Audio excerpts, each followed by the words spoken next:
Baghdadi was the subject of an intense interagency effort to bring him to justice, and that effort significantly advanced recently as we closed in on his whereabouts. As it became clear that we had gained fleeting and actionable intelligence on his hideout, we developed an execution-level plan designed to capture or kill him and started preparing a special operations team for the mission. I initially briefed department leadership on the intelligence and the plan.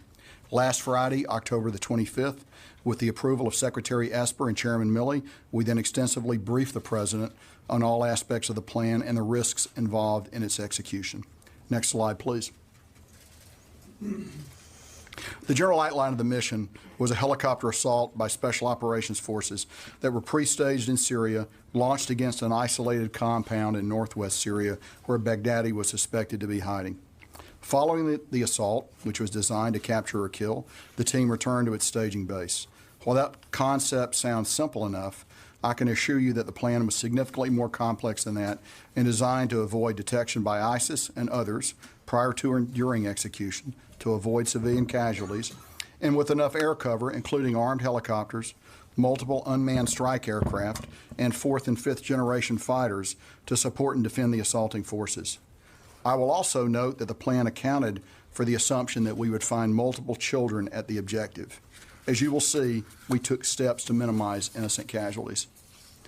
With the approval of the President, and with prior contact to Russia and Turkey for the purpose of deconfliction in order to reduce the risk to U.S. forces and prevent any state actors in Syria from miscalculating and interfering with our forces, I ordered the mission to commence from my headquarters in Tampa at around 9 o'clock a.m. Eastern Time on Saturday the 26th. Throughout the day, I was in contact with the President and his national security team as they monitored from the White House. Let me have the next slide, please. Here we see the object of the assault, the compound where Baghdadi was hiding.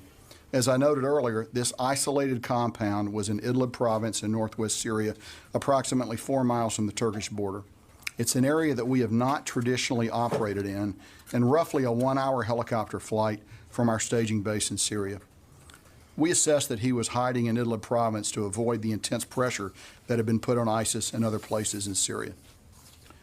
Once the assault force arrived at the compound, fighters from 2 locations in the vicinity of the compound began firing on U.S. aircraft participating in the assault. These individuals, who we don't assess were affiliated with Baghdadi, but nonetheless demonstrated hostile intent against U.S. forces, were killed by 2 airstrikes from supporting helicopters. Let's run the next video, please.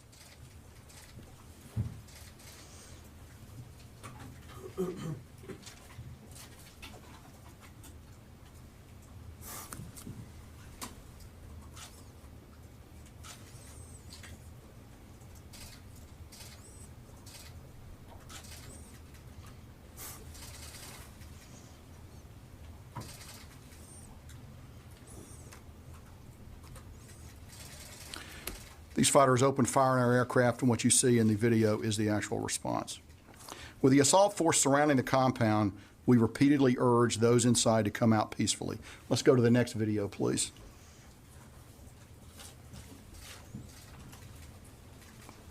So this is a video of the assault force actually closing up to the compound. Those who came out of the building were checked for weapons and explosives and moved away from the immediate area. U.S. forces detained and later released the non-combatants. The group was treated humanely at all times and included 11 children. I want to make it clear that despite the violent nature of the raid and the high-profile nature of this assault, every effort was made to avoid civilian casualties and to protect the children that we suspected would be at the compound. 5 ISIS members inside the compound presented a threat to the force. They did not respond to commands in Arabic to surrender, and they continued to threaten the force. They were then engaged by the raid force and killed. There were 4 women and 1 man. After this engagement, and once established inside the compound, U.S. forces discovered Baghdadi hiding in a tunnel. When capture at the hands of U.S. forces was imminent, Baghdadi detonated a bomb he wore, killing himself and 2 young children that were with him. The number 2 is a change. We originally thought there were 3 children with him, and this is the number we originally reported up the chain of command. We now know the number to be 2 based on subsequent debriefing. A total of 6 ISIS members died on the objective. 4 were women, and there were 2 men, including Baghdadi. This is in addition to the 2 children killed by Baghdadi as he blew himself up. Let me emphasize again that 11 children were protected by the assault force, and 2 men on the objective were detained by the assault force, and they were extracted with the force.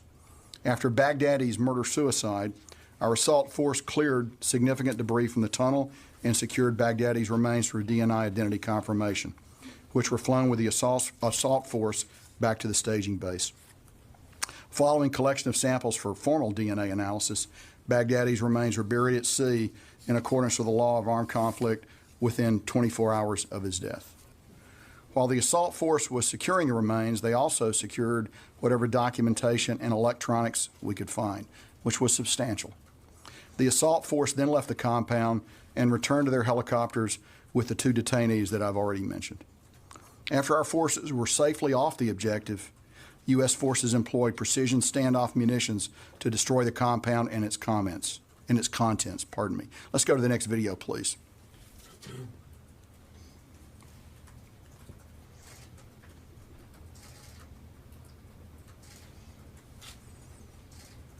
So what you'll observe are U.S. standoff munitions striking the compound.